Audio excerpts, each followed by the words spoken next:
You know what's strange? We treat always happy people like they're either blessed, fake, or secretly shallow, like they must be avoiding reality somehow. But sometimes the happiest person in the room isn't the one with the easiest life. Sometimes they're the one whose mind has learned a completely different relationship with pain, disappointment, and uncertainty. They don't feel less than you, they recover differently, they focus differently. And sometimes, yes, they're hiding more than anyone notices. Stay with me because what I'm about to tell you will completely change how you see people who always seem happy. You've seen this person, maybe you know them, maybe on certain days you are them.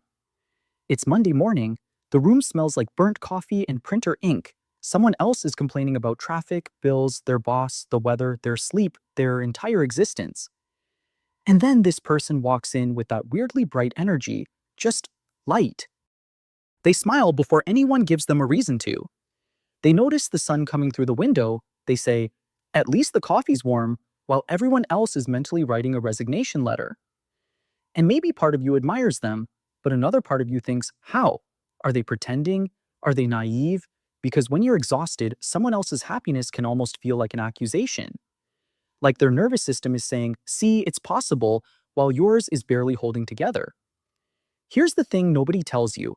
Happiness is not always a personality trait.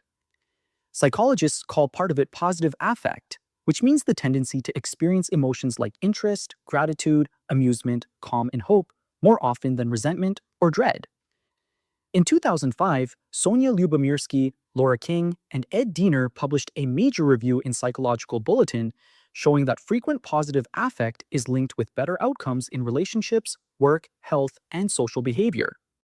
Happiness didn't just appear after success, in many cases, it seemed to come before it. Think of it like walking into a room with the lights already on. A person with high positive affect still sees the mess, the unpaid bill, the awkward silence, the email with urgent in the subject line. But because their brain is not starting from total darkness, the problem looks solvable instead of catastrophic. This is why some happy people seem strangely resourceful. They don't necessarily have better problems. They have more emotional fuel available when the problems arrive. When you're low, every task feels like carrying furniture upstairs. When your baseline mood is lighter, the same task still takes effort, but it doesn't feel like proof that your whole life is falling apart.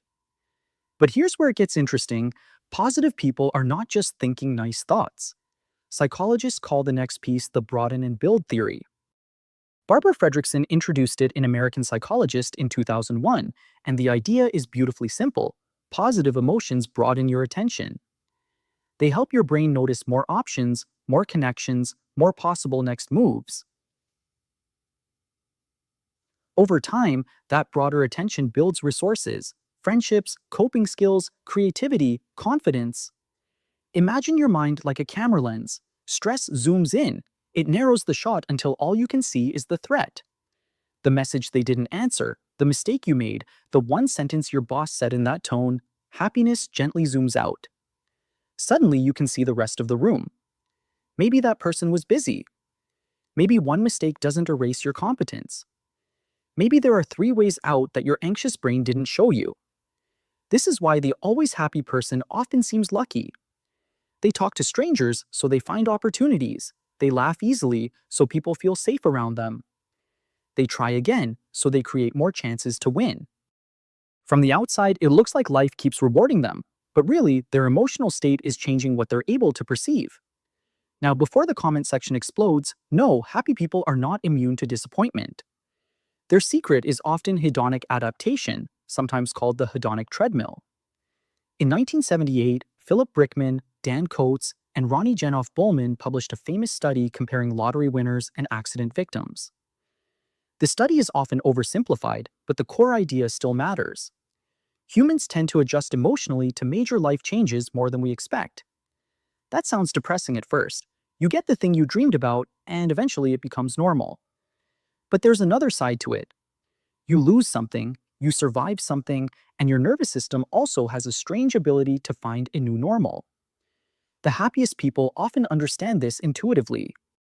They don't expect one achievement, one relationship, one glow-up, one paycheck, or one apology to permanently fix the ache.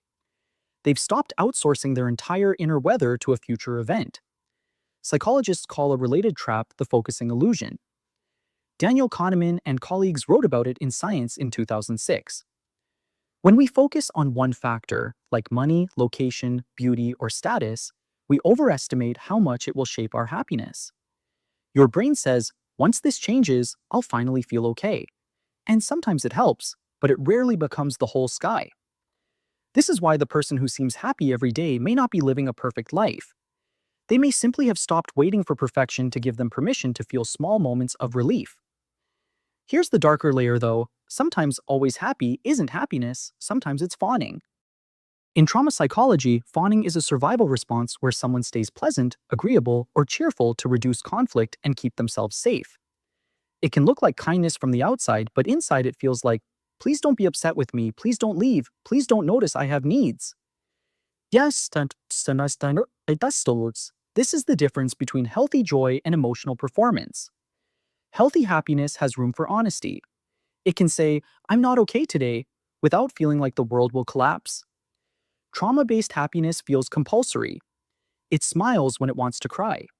It comforts everyone else while secretly drowning. It says no worries when there are in fact many worries. Iris Maus and colleagues published research in emotion in 2011 showing that intensely valuing happiness can backfire. The more people pressure themselves to feel happy, the more disappointed they may become when their actual emotions don't match the ideal. Wild, right? Chasing happiness too aggressively can turn happiness into another test you're failing. So, if you're the person who's always happy because you genuinely feel resilient, that's beautiful. But if you're always happy because somewhere along the way you learned that sadness made you inconvenient, that deserves tenderness too. You're not fake because your smile is complicated. You're not weak because your joy sometimes has armor on it. And you're not negative if you can't be bright on command. The healthier version of happiness isn't constant cheerfulness, it's emotional flexibility. Michelle Tugade and Barbara Fredrickson found in 2004 in the Journal of Personality and Social Psychology that resilient people use positive emotions to bounce back from stressful experiences. Not to deny stress, not to pretend pain is cute, to recover. That's the reframe. You're not broken because you don't feel happy all the time. You're wired for depth over performance. And if you are one of those people who finds light quickly, you're not shallow. You may be psychologically efficient. You may have a mind that knows how to metabolize pain without worshiping it. Happiness isn't the absence of darkness. It's the presence of enough inner light to keep walking through it. And for some people, that light is natural. For others, it was built tiny piece by tiny piece after years of finding reasons to stay. So the next time you meet someone who always seems happy, don't rush to call them fake. And don't rush to call yourself broken for not being like them. Human beings are weather systems. Some people wake up sunny, some people wait for the fog to lift, some people learn to carry a candle because nobody came with a lantern. And maybe happiness was never about being untouched by life. Maybe it was about still being reachable after life touched you. If this hit home, subscribe to the Psyche Code. If you want to support these deeper dives into human behavior, hit the join button. If this resonated, you'll probably love the next one, the psychology of people who seem calm but are actually emotionally exhausted.